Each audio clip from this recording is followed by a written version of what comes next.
Welcome back, everybody. Today we're going to be looking at something a lot of you have probably struggled with, and that's how to think in English. Oh, We're yeah? going way beyond basic vocab and grammar here and kind of getting into the neuroscience behind fluency, ready to rewire those brains a little bit. Absolutely. I think it's so fascinating how so many of us get stuck in that cycle of translating everything in our heads, which just slows us down and makes our English sound really unnatural. Yeah, it's like you're driving a car, but you're constantly checking the GPS. You'll get there eventually, but it's going to be a really bumpy ride. Yeah. But what's actually happening in our brains when we do that? Well, you can think of your brain as this huge network of roads, and every thought creates a new path.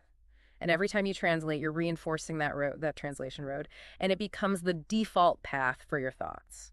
But what if we could build new highways, direct highways for English? Ooh, I like that. So it's not just about learning new words. It's like creating entirely new pathways in our brains. Yeah. That sounds kind of intimidating. Where do we even begin to build those highways? Well, it starts with something surprisingly simple, and that's labeling. So instead of just looking at a table and thinking mesa, you actively think table.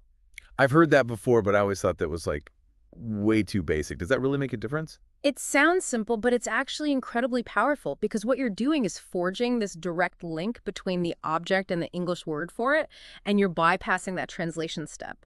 And every time you do that, you're strengthening that neural pathway, making it easier and easier for your brain to just go directly to the English. So it's like building a mental muscle. The more you use it, the stronger it gets. Exactly. And here's where it gets really interesting. As you start to get more comfortable with that, you start to add in adjectives. So instead of just table, you think sturdy wooden table or small round table. Okay, so it's not just about memorizing individual words. It's about building up these full phrases and descriptions in English.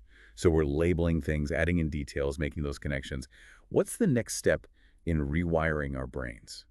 Let's move from labeling to narrating. So start to narrate your day in English.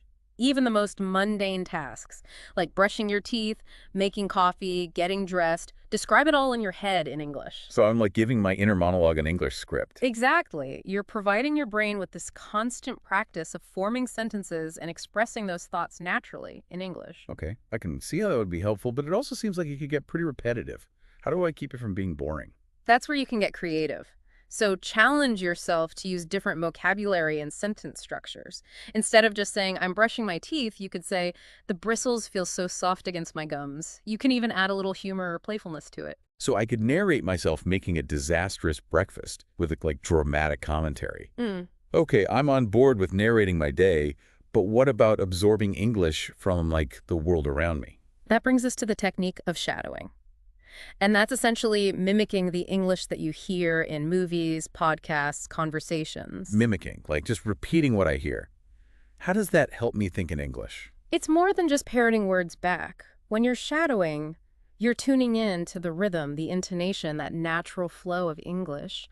And your brain starts to absorb those patterns subconsciously, even if you don't realize it. So I'm training my brain to hear and process English more naturally. Kind of like how a musician develops their ear for music. Exactly. You're immersing yourself in the soundscape of the language. And there are different levels of shadowing. You can start by passively listening, then you can move to actively mimicking. And eventually you can even work your way up to full shadowing with a script. Oh, so if I'm watching a movie, I could start by just paying attention to how the actors are pronouncing things, then maybe try to repeat their lines in my head, and then eventually even shadow along with the subtitles. Precisely. And the key here is to choose content that you actually enjoy. Because the more engaged you are, the more your brain is going to absorb. So yeah, feel free to shadow those British baking shows or true crime podcasts that you love.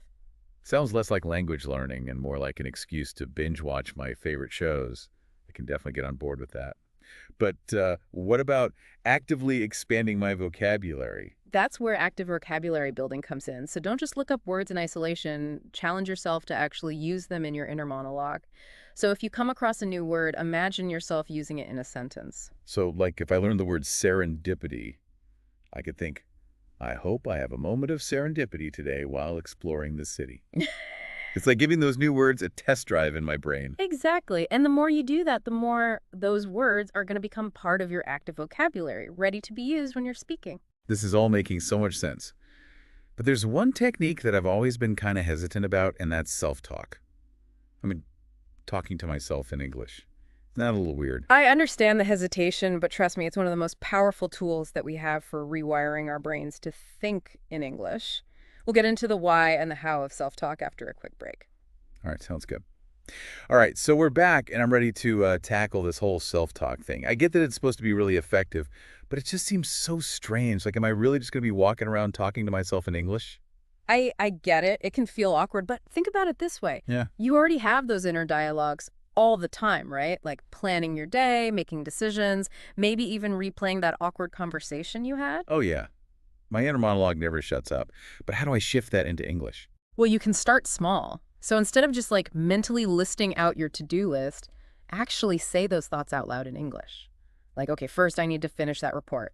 Then I have to pick up the dry cleaning. Should I order takeout for dinner or try that new pasta recipe? So it's kind of like I'm narrating my thoughts, but it's like inward. Like I'm my own audience. Exactly. And the great thing about self-talk is it's a judgment-free zone. You can experiment with different phrases, make mistakes, learn from them, and there's no pressure. I do like the idea of having my own personal language lab where I can just mess up and it doesn't matter. But why is self-talk so effective? It seems almost too simple. Well, because you're actually engaging multiple areas of your brain. So you're practicing grammar, sentence structure, expanding your vocabulary, even working on your pronunciation without even realizing it. It's like a mental workout for my English. Mm. But won't I just end up repeating the same phrases over and over? Like, how do I keep it challenging? Well, as you get better, you can start to incorporate more complex language. So you can challenge yourself to discuss abstract ideas, debate different perspectives. You can even practice giving presentations in your head, all in English. Ooh, that's a good idea.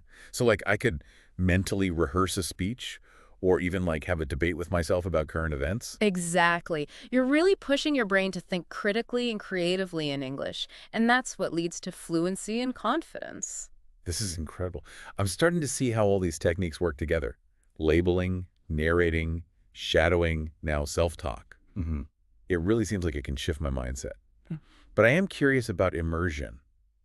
Does that really make a difference? Immersion is crucial. I mean, think about it like learning to swim.